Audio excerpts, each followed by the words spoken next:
Well, let's move away from IIP and inflation to GST. Things are moving ahead rapidly where the goods and services tax is concerned. The cabinet has cleared the creation of the GST Council and its secretariat. The first meeting of the council will take place next week itself.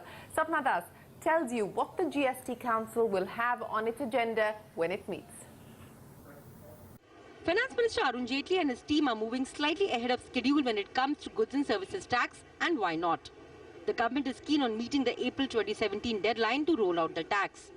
In a major step, the government has brought into force the constitutional clauses dealing with the creation of the GST Council as well as the GST Council Secretariat.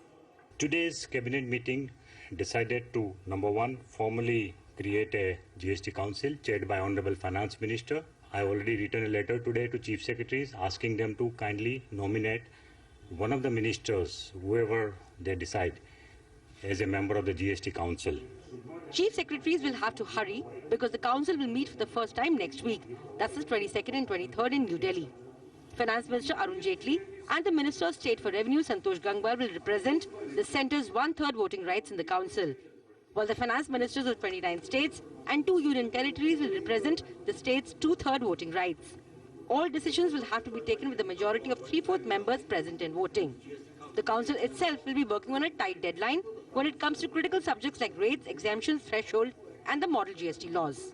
It is for the GST Council to thresh out all the issues within the time limit of 2 months which we have given for it. From the date we have the first meeting, so 22nd of September to 22nd November should be a reasonable time limit for discussing and threshing out all the issues.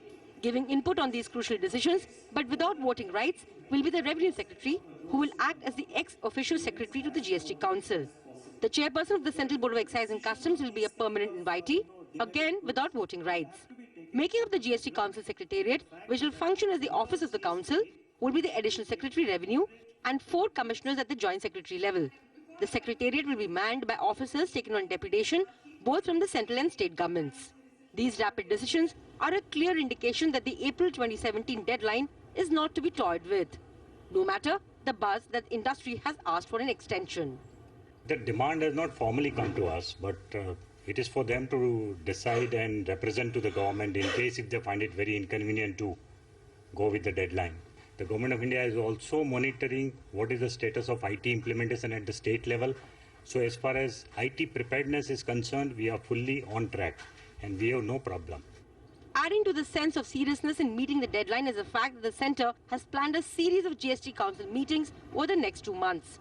And that means the Council will be under pressure to discuss and resolve key issues without too much delay. In New Delhi, Sapna.